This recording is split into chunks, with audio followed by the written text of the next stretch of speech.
대한민국 원전 발전사와 탈원전 위기. 이 칼럼은 월드뷰 2020년 2월호에 실린 칼럼으로 건국대학교 안보재난관리학과 박사과정 중에 있으며 거룩한 대한민국 네트워크 총무인 김성훈 총무가 쓴 칼럼입니다. 일찍이 아시아의 황금 시기에 빛나던 등불의 하나인 코리아. 그 등불 다시 한번 켜지는 날에 너는 동방의 밝은 빛이 되리라. 인도의 시성 라빈드라나트 타고르의 시다. 1929년 타고르가 일본을 방문했을 때 동아일보 기자로부터 한국 방문을 요청받았으나 응하지 못하는 미안한 마음을 대신해 기고한 작품이다. 일제 식민 치하에 있던 한국인들이 희망을 잃지 말고 꿋꿋하게 싸워 독립을 이루기를 바라는 마음에서 보낸 격려의 송시였다. 타고르는 한국을 동방의 등불이라 불렀다. 91년 전 그의 시구는 마치 예언과 같이 오늘날 대한민국에서 성취되었다. 제2차 세계대전 이후 원조를 받는 국가에서 원조를 주는 국가로 탈바꿈한 유일한 나라. 한국에서 민주주의를 기대하는 것은 쓰레기통에서 장미가 피기를 바라는 것과 같다라고 했으나 자유민주주의를 이룩한 나라.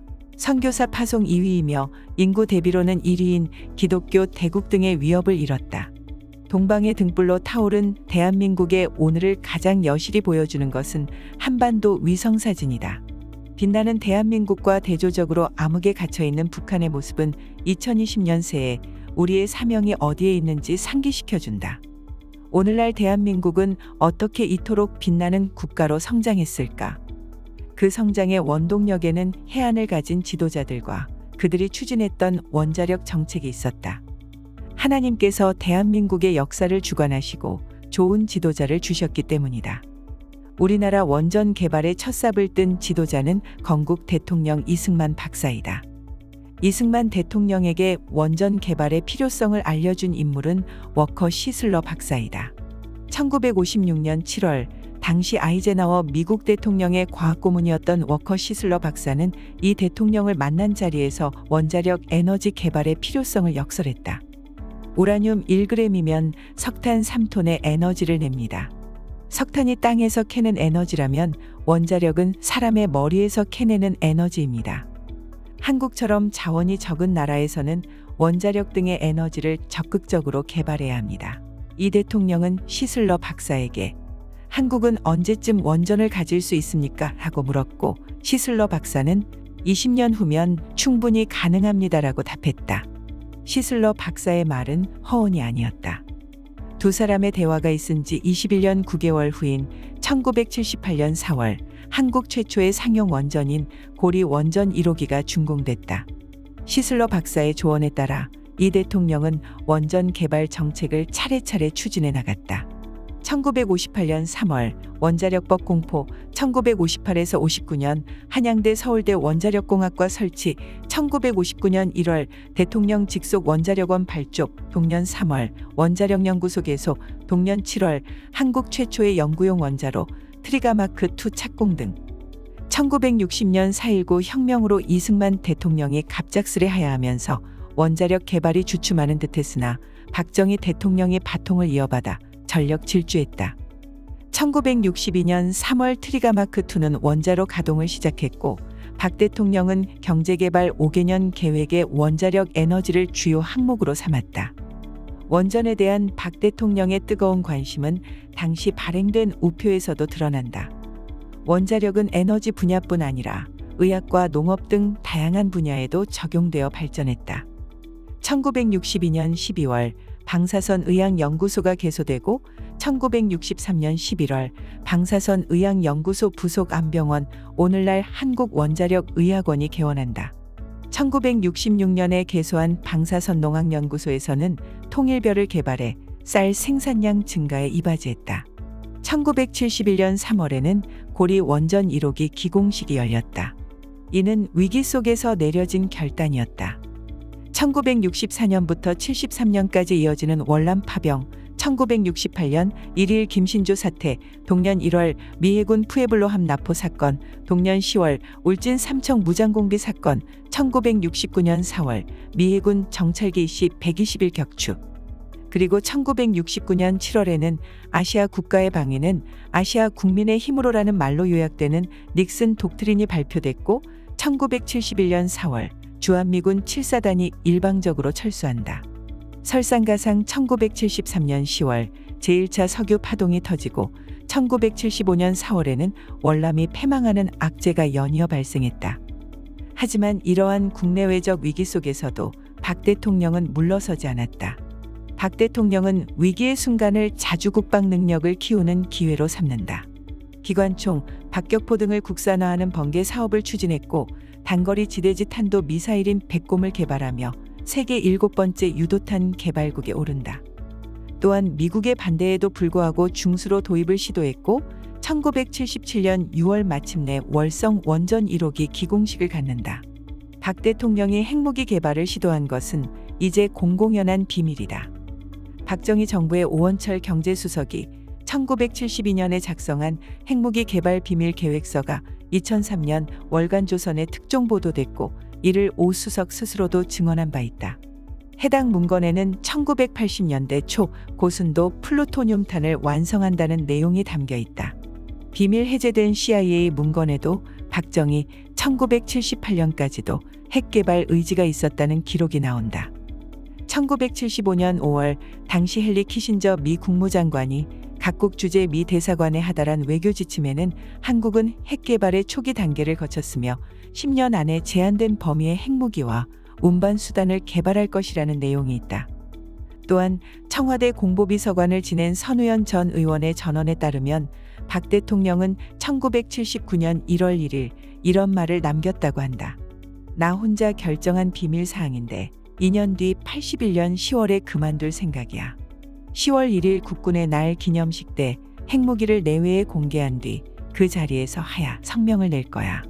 그러면 기밀성도 남침을 못할 거야. 그러나 1979년 10.26 사건으로 박정희 대통령이 서거하면서 핵무기 개발의 꿈은 좌절된다.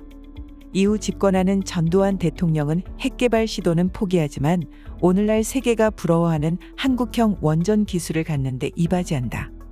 영광 3, 4호기 건설 수주 경쟁을 붙이면서 기술 이전을 조건으로 미국 컨버스천 엔지니어링사와 건설 계약을 맺는데 이때 이전받은 기술을 발판 삼아 한국형 원전 기술 개발까지 이어진다. 노태우 대통령은 1992년 2월 한반도 비핵화 선언을 통해 핵무기 개발의 필수 기술인 사용 후 핵연료 재처리를 스스로 포기하며 한국의 핵무기 개발 가능성의 싹까지 잘라낸다. 흥미로운 사실은 문민정부임을 내세운 김영삼 대통령이 민간 라인을 활용해 사용 후 핵연료 재처리를 시도했다는 것이다. 김 대통령 측 핵심 인사의 증언에 따르면 김영삼 정부는 핵무기 제조를 위한 88 프로젝트를 추진했다고 한다.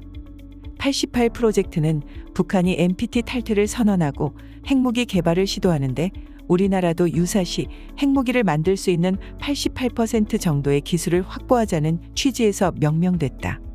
하지만 김영삼 대통령의 시도는 김대중 대통령이 집권하면서 좌절된다. 사용 후 핵연료 재처리 프로젝트가 언론에 폭로됐고 김대중 정부 들어 취임한 장영식 한전사장은 프로젝트 중단을 지시한다.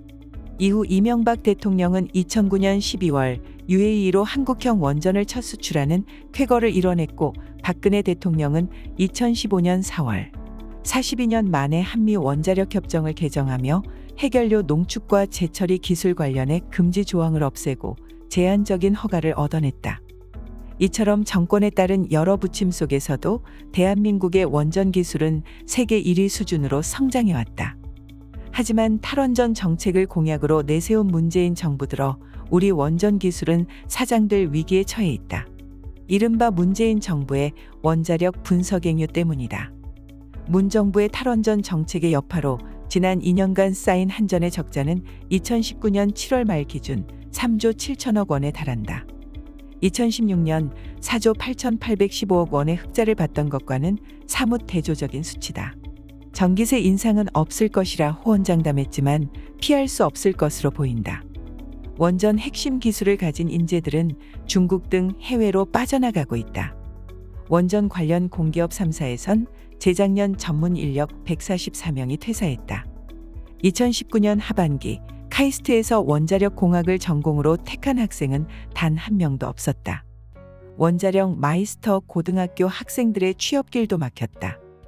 원전 국제시장에서 한국은 단연 최고의 기술력과 경제성을 갖췄음에도 불구하고 정부의 탈원전 정책으로 불신을 받고 있다. UAE 바라카 원전을 지은 당사국임에도 불구하고 3조 원 규모의 원정 정비 계약 단독 수주에 실패했고 하청 업체 신세로 전락했다. 22조 원 규모의 영국 원전 우선 협상자 지위도 상실했다. 원전을 대신한다며 온통 산을 깎아 태양광 판과 풍력 발전기로 채우고 있지만 효과는 미미하고 국내 태양광 산업은 저가 공세에 나선 중국에 잠식당하고 있다. 또 정부 보조금을 타내 태양광 사업에 뛰어든 좌파 운동권 출신 인사의 부정부패 소식만 연신 들려온다. 2016년 12월 원전 재난 영화 판도라를 보고 탈원전을 공약으로 삼았던 문재인 대통령은 탈원전 정책이야말로 국가의 미래를 망치는 판도라 상자를 연 행위였음을 이제는 인식해야 한다. 구한말 조선 왕조는 현실 인식을 하지 못하고 아니 현실을 부정한 채 끝까지 주자학 이념을 쫓다 자신들도 망하고 온 백성의 삶도 도탄에 빠뜨렸다.